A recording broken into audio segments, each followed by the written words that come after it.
Hi, thank you for joining us for Archive Dive. I am Catherine Austin, and I am the curator for the Texas Archive of the Moving Image, a nonprofit based in Austin, Texas.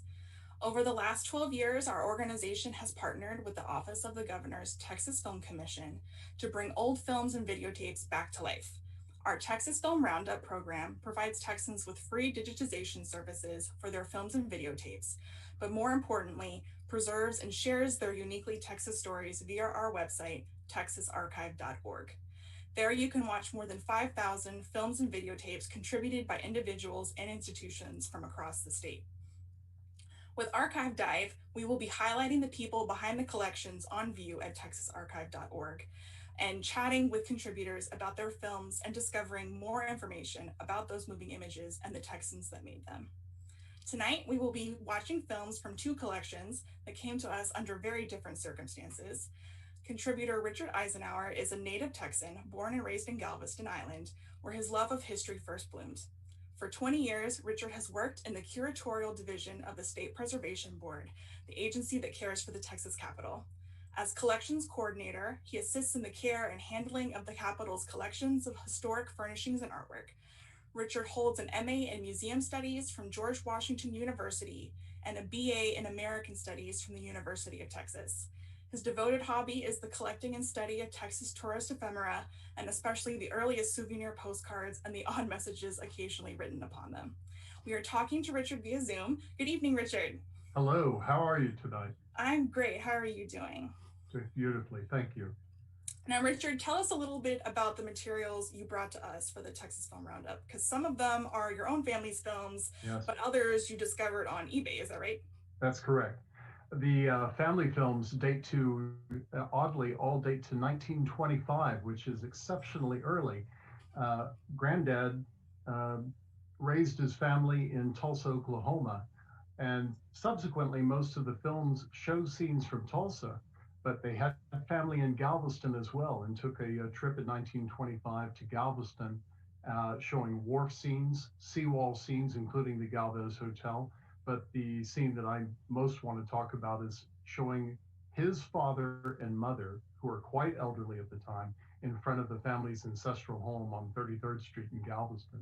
And then the second collection of films I've taken to rescuing what are called orphan films, films we don't know where they came from, we don't know who made them, but they may or may not show fascinating scenes, and sometimes you just have to take a chance on them when you purchase them on online auctions such as eBay.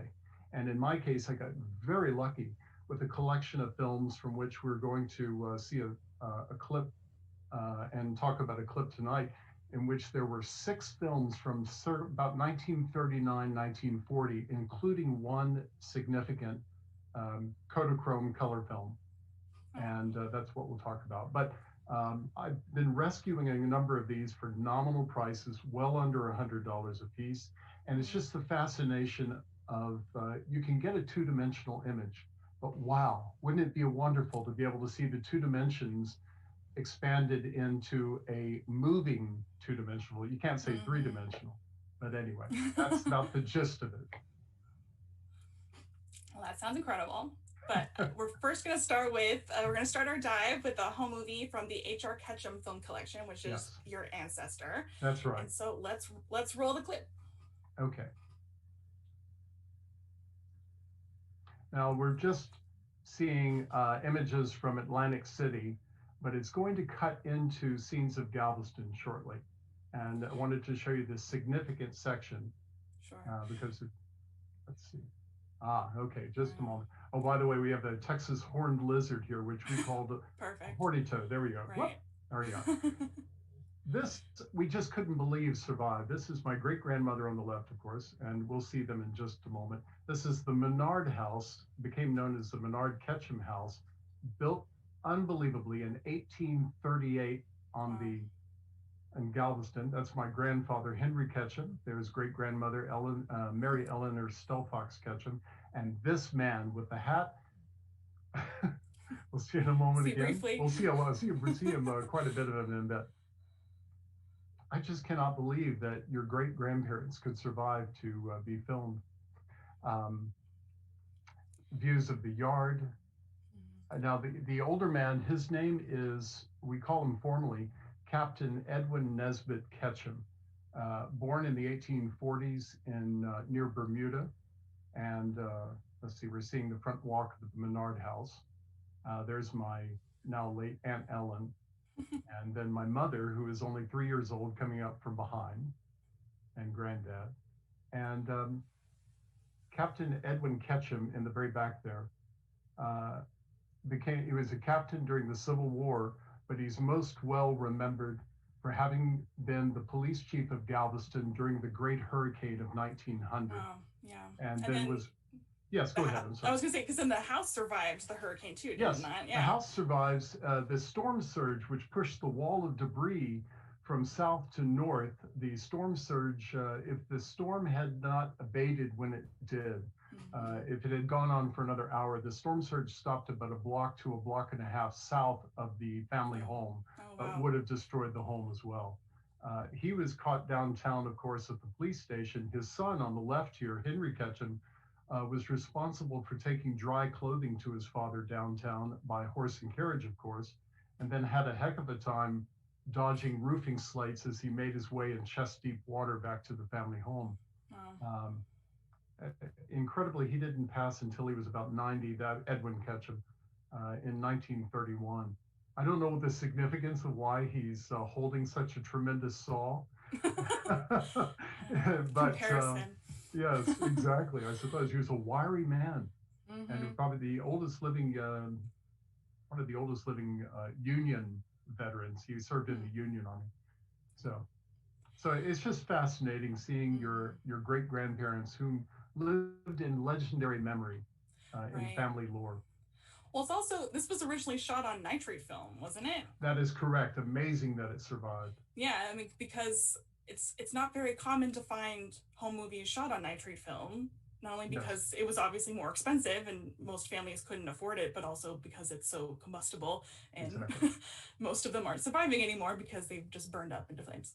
That's right. Or dissolved or turned to Right. powder. Yeah. Mm-hmm. I know. Well, that's incredible. Now, forgive me, may I Go for say it. a couple other comments? Is that the other films, this one to us is the most significant, showing the great grandparents, but the other films show other scenes showing loading ships on the Galveston wharves in 1925 and the goings Mm-hmm. on of the Seawall Boulevard. So there we are. So then our next film is an orphan film from the Richard Eisenhour collection. So it's one of the ones that you discovered on eBay, and we can Correct. roll that clip. This So is go for it. well, we we do not know which family shot this. We know that the focus of most of these six films is a little boy named Bob. That's all I know. I think it's Bob Wheeler. But this couple, I think they may have been from Chicago. They have that wonderful brash enthusiasm of the Midwest. And this fellow, I mean, he doesn't mind being filmed, but he's just putting all wonderful antics. And where they are right now is the newly completed San Jacinto Battleground Monument. Right. And they're taking the drive between the monument and the reflecting pool. And I love that this woman, she takes her glasses off and then she's taught. I wish I could read lips, but she just gives a Mm-hmm. little wink. There we go. And look at the sophisticated bucket hat he's wearing. It has an actual sunglasses in the rim that you could fold down. And now, could we pause this just for a moment? We can indeed. Let's pause that. Okay. I would assume that that wiry fellow from Chicago probably said, you know, Houston is really most famous now for the fact that a local drive-in called Sybil's appeared on the cover of Life magazine, a big deal, in February of 1940. And I think he requested of his Galveston hosts, the Wheelers, let's go have dinner, put the top down on convertible, let's go have dinner at Sybil's Drive-In, and especially because they have these extremely scantily clad and infamous car hops. And what Mm-hmm. we're seeing here in the paused, can the audience see the paused Mm-hmm. video? Okay. The one in black on the left is the lead car hop. We know this from the description from Life magazine. and then the other car hops are dressed in red and white uniforms like majorettes. All right, we could roll again. So they're being naughty, and not the car hops, but the people behind the camera, because they're essentially ogling these car hops. And then they capture, let's pause again for a moment. This young car hop who's smiling because she's a little embarrassed to be in front of the lens. I'm sure they didn't sign a waiver with her, but or release, but she asks her visitors, her customers, would you like me to pour the beer for you? And then she very carefully pours it into, as the glass is tipped, so in order not to create a head of foam on the glass. But did you know these car hops were not supposed to, in any way, shape, or form, touch the customer's hand? They had to deliver the change on a tray, hand the tray to the customer, and the payment went back and forth. They made $3 a day, plus all the tips of nickels and dimes, of course. And after the Life magazine article appeared, they received about a couple of hundred requests for employment. All right, let's roll so we can see this. Okay, so there she is. Can I pour it for you? And yes, there you go. Can I pour it for you? Good. Now, pour it at an angle. Don't create a foamy head. And here, one more thing. Just a moment. I want to ask you, okay, this guy comes out of the door. Let's pause right here. Whoa. Okay. There you go. That's perfect to pause there.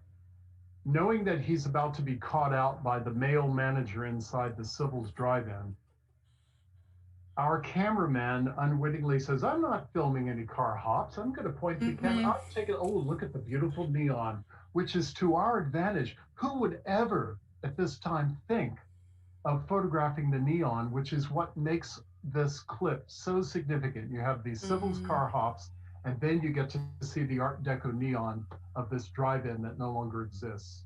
And then we start the film again, and it very quickly travels into a Texas sunset. Let's roll again.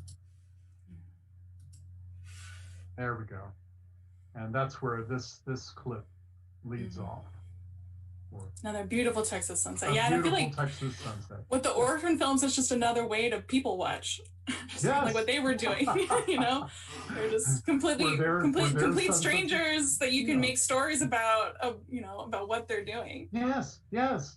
And so were their sunsets any better than our sunsets? It's hard to say. Maybe around Baton Rouge they were better. I don't. Okay. Sure.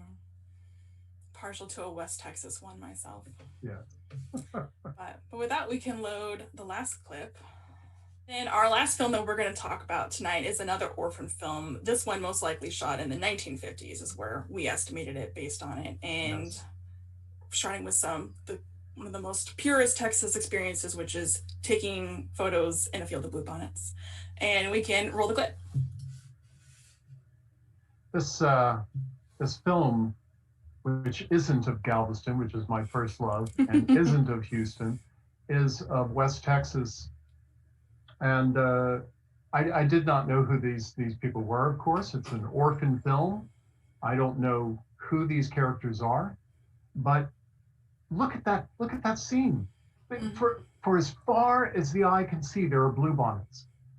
When my brother came up to Austin to visit me from Lamarck, Texas, and he was hoping to see bluebonnets in the spring, he and his family, he thought it would be like this. Endless fields of bluebonnets as far as the eye could see. And he was sadly disappointed that in this day and age, mostly you just see them along the highway, but you don't see them like this. An old-fashioned horizon to horizon view of bluebonnets. Doing the frowned upon thing of picking the bluebonnets. Picking the state flower.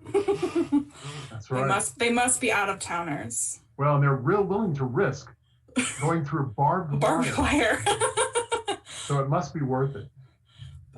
Now, how does the experience of watching an orphan film differ from watching one of your own family's films?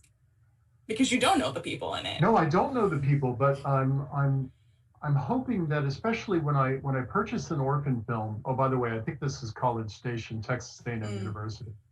So we're in Central Texas. When I see an orphan film for the first time, and oh, there's something amazing coming up. That's right. I don't know what to expect. And Right. then you all at the Texas Archive found great interest in a scene that we're about to see, other than the freshly cut mowed lawn. It's this young lady who almost looks like she's doing Michael Jackson's moonwalk. She's floating over the patio surface.